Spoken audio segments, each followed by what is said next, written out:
Assalamualaikum warahmatullahi wabarakatuh. Apa khabar? Cikgu harap semua pelajar dalam keadaan sihat walafiat untuk mengikuti kelas RBT kita pada hari ini. Hari ini kita akan bincangkan bahagian B pada kertas soalan yang telah diedarkan pada hari Selasa yang lepas. Cikgu harap semua pelajar sudah bersedia dengan kertas jawapan masing-masing untuk menyemak jawapan kamu. Sebagaimana yang kamu sedia maklum, kertas soalan ini bertujuan untuk menguji kefahaman kamu tentang pelajaran tingkatan 2 iaitu tajuk penyelesaian masalah inventif, teknologi pembuatan dan reka bentuk mekanikal. Semua dah bersedia? Boleh kita mulakan?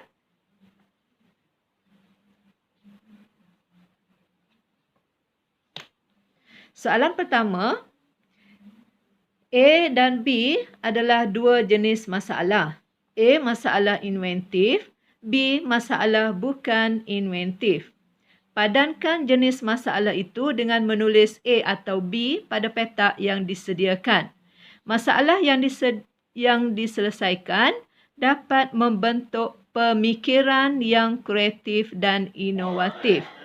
Jawapannya ialah A, iaitu masalah inventif.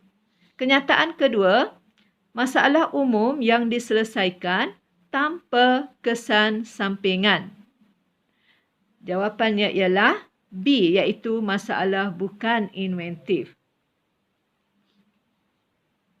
Cikgu nak semua pelajar tuliskan markah yang kamu perolehi. Sekiranya jawapan kamu betul, untuk kenyataan pertama 1 markah, untuk kenyataan kedua 1 markah lagi. Maka untuk nombor 1, kamu dapat 2 markah. Ini akan memudahkan kamu untuk mengetahui jumlah markah yang kamu akan perolehi dalam bahagian B nanti. Soalan kedua, lengkapkan jadual yang berikut berkaitan maksud garisan interaksi yang digunakan untuk sesuatu masalah. Yang pertama, simbol garis lurus yang ketebalannya adalah sederhana. Ini bermaksud berguna. Simbol yang kedua, garisan putus-putus, bermaksud berguna tetapi tidak mencukupi. Dan simbol yang ketiga ialah garisan lurus dan lebih tebal, bermaksud berguna tetapi berlebihan.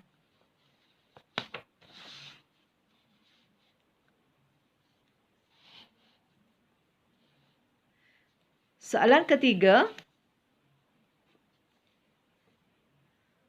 A dan B adalah contoh halangan yang wujud dalam menganalisis punca masalah. A diberi momentum, B kelembapan. Lengkapkan jadual berikut dengan menulis A atau B dalam ruang jawapan. Jenis halangan. Yang pertama, halangan semula jadi. Contoh halangannya ialah B, iaitu kelembapan. Dan jawapan lain selain daripada kelembapan ialah hujan atau panas. Jenis halangan yang kedua ialah halangan sains dan fizik. Contoh halangannya ialah momentum dan jawapan lain ialah graviti. Dan jenis halangan yang ketiga ialah sifat asas objek dan contoh halangannya ialah kebolehan manusia. Tapi dalam soalan ni dia minta hanya 2 jenis halangan sahaja.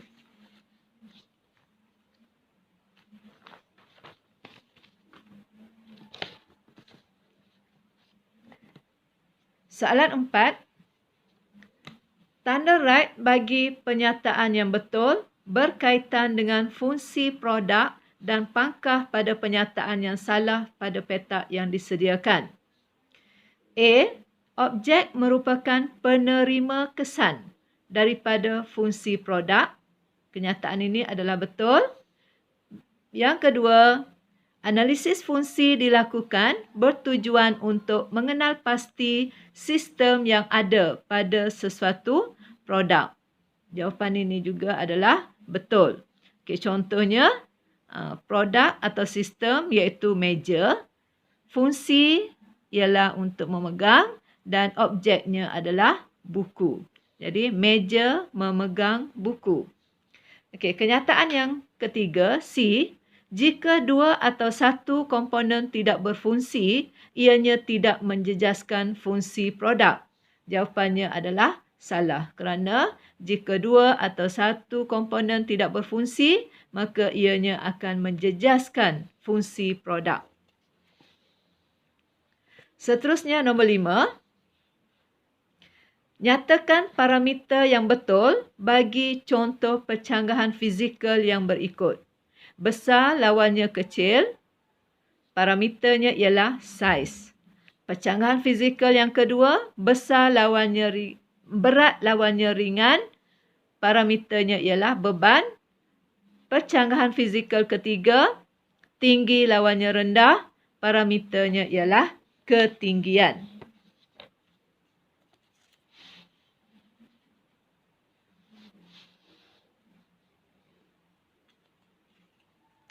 Nombor 6.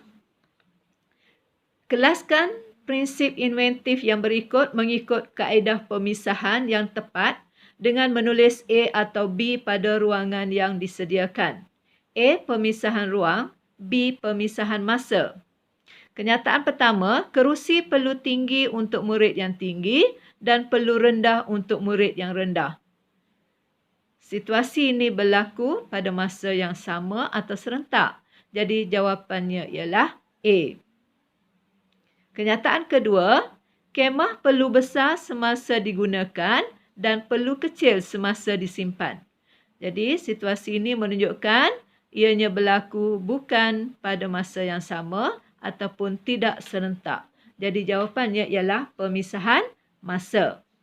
Dan kenyataan ketiga, meja perlu berat untuk menampung beban dan perlu ringan untuk mudah dialihkan. Jawapannya adalah sama seperti kenyataan kedua tadi, iaitu tidak berlaku pada masa yang sama ataupun tidak serentak. Jadi jawapannya adalah B.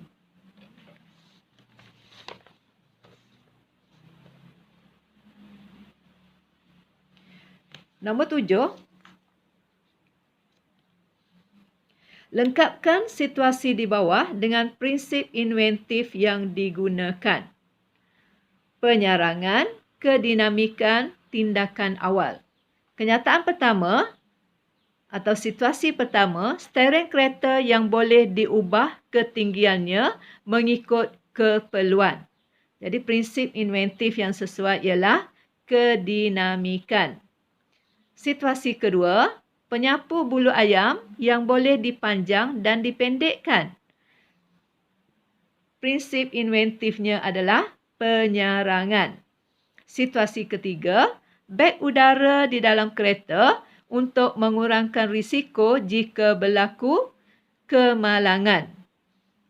Prinsip inventif ialah tindakan awal. Soalan nombor 8. Tandakan right bagi penyataan yang betul mengenai proses pembuatan konvensional dan pangkah bagi penyataan yang tidak berkaitan. Kenyataan pertama, menggunakan sumber tenaga manusia untuk menggerakkan alatan. Jawapannya adalah betul. Yang kedua, memerlukan pekerja berkemahiran tinggi untuk melakukan proses yang rumit. Jawapannya betul. Dan yang ketiga, menggunakan mesin yang digerakkan oleh tenaga elektrik. Jawapannya adalah salah. Kenapa salah? Sebab penggunaan mesin adalah dalam pembuatan moden. Soalan 9. Tandakan right pada 3 aspek banding beza proses pembuatan konvensional dan moden. Kos, betul. Kaedah pembinaan, salah. Jadi kita tidak tanda apa-apa, biarkan kosong saja kerana arahan diberi hanya untuk tandakan right sahaja. Tenaga kerja, betul. dan estetika juga adalah betul.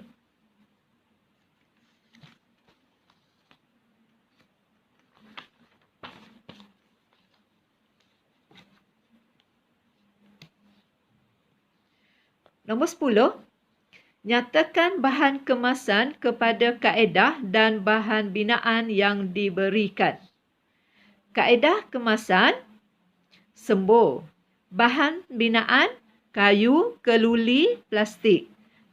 Bahan kemasannya ialah cat atau leka. Kaedah kemasan yang kedua ialah sapu. Bahan binaannya kayu, keluli dan bahan kemasan ialah cat licau, shellac. Kaedah kemasan yang ketiga ialah pelekat. Bahan binaannya ialah kayu dan MDF. Bahan kemasannya adalah pelekat atau stiker. Dan kaedah kemasan yang keempat ialah electroplating atau saduran. Sebenarnya di sini terdapat kesilapan ejaan sedikit, iaitu tertinggal huruf A. Electroplating. Bahan binaan adalah keluli dan bahan kemasannya adalah perak atau emas. Nombor 11.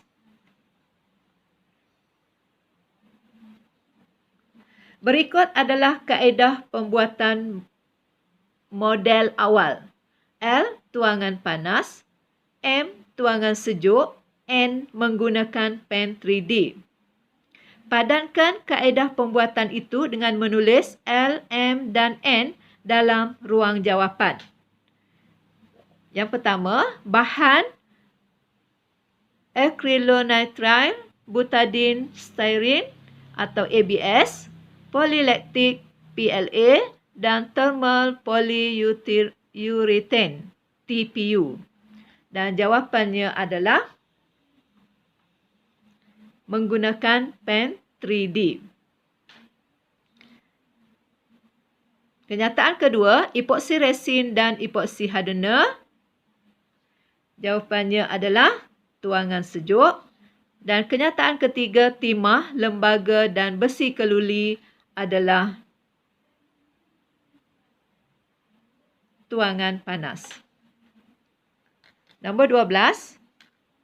Berikut adalah bahan untuk proses electroplating. A. Wayar beserta klip wayar. B. Cecair elektrolit. C. Bika.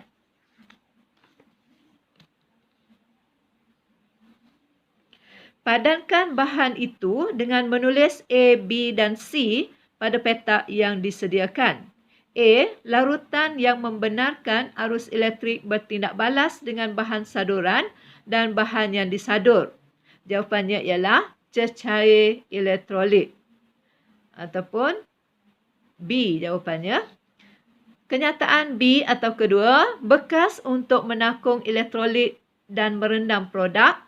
Jawapannya Bika, C. Dan kenyataan ketiga, mengalirkan arus elektrik agar proses electroplating berlaku. Jawapannya ialah wayar beserta klip wayar, iaitu A. Jadi jawapannya ialah B, C, A. Nombor 13. Namakan kaedah pembuatan berikut berdasarkan penerangan yang diberi. Kaedah pembuatan dan penerangan.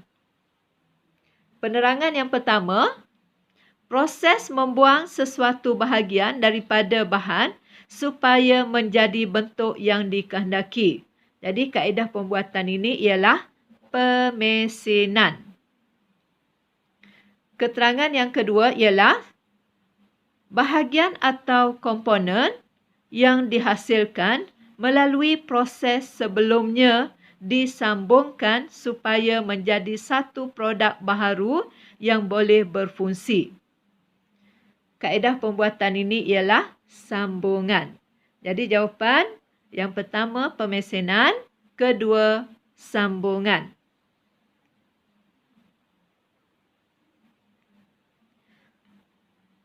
Untuk nombor 14. Pen 3D digunakan untuk menghasilkan model 3D. Susun langkah pemasangan pen 3D dengan menulis langkah 2, 3 dan 4.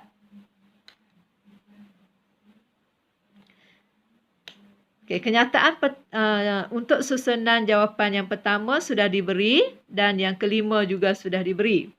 Okey, yang pertama, sambungkan pen 3D kepada sumber kuasa. Ini adalah langkah yang pertama.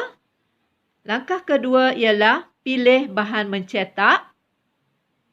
Langkah ketiga, panaskan elemen pemanas pada pen. Langkah keempat, masukkan bahan mencetak pada pen. Dan langkah kelima ialah uji bahan mencetak dengan menekan butang penyalur bahan mencetak. Jadi susunan jawapannya ialah 4, 3, 2, 1, 5.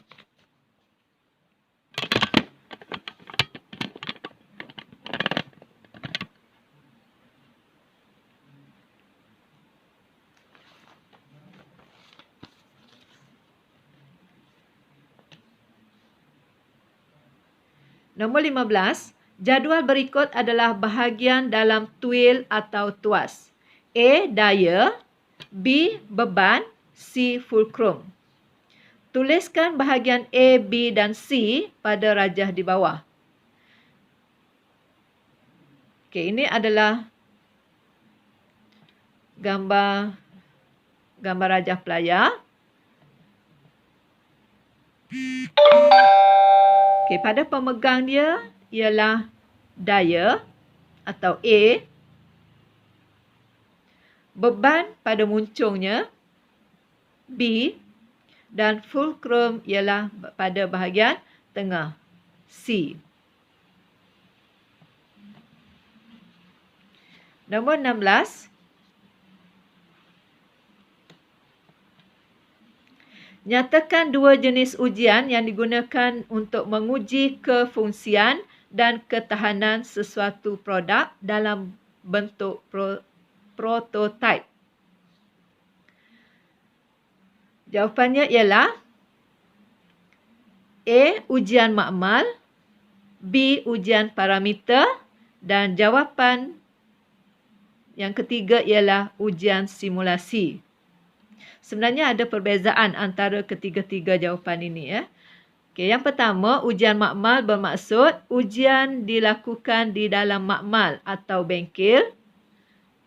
Ujian parameter pula bermaksud pengujian dilakukan dalam suasana dan di tempat yang sebenar. Contohnya kalau kita reka beg, maka beg itu dibawa ke tempat yang sepatutnya dan diuji dari segi ketahanan dan keupayaan beg tadi. Yang ketiga, ujian simulasi bermaksud ujian yang digunakan untuk meniru keadaannya seolah-olah hampir sama atau betul dengan kaedah yang sebenar. Keadaan yang sebenar. Okey, soalan ke-17. Padankan jenis gear dengan rajah yang diberikan dengan menulis A, B dan C pada ruang yang disediakan. A. Gear meter, B. Gear rak dan pinan, ejaannya silap sedikit, PINAN, dan C. Gear beletan. Okey, jawapannya yang pertama, gambar rajah pertama ialah gear rak dan pinan. Yang mana fungsinya ialah untuk menukarkan pergerakan putaran kepada pergerakan secara linear, pergerakan lurus. Gambar rajah kedua ialah gear beletan atau jawapannya C, berfungsi untuk mengurangkan kelajuan dan memindahkan tenaga putaran aci pada sudut tertentu. Dan gambar rajah ketiga ialah gear meter atau jawapannya ialah A, untuk menukar arah transmisi atau arah pergerakan.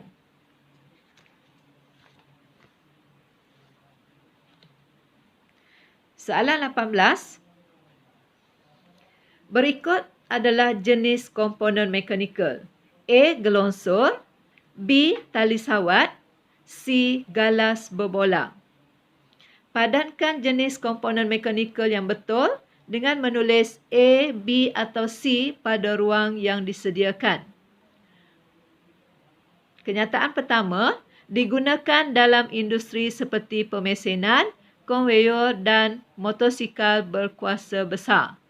Jawapannya adalah B, tali sawat. Kenyataan kedua, digunakan sebagai pengantara bagi objek yang berputar. Jawapannya ialah galas berbola atau C. Dan kenyataan ketiga, mengurangkan geseran bagi menggerakkan sesuatu komponen. Jawapannya ialah A, gelongsor.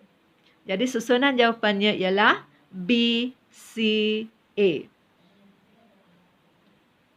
Soalan 19. Lengkapkan 3 proses pembinaan gadget lampu basikal di bawah.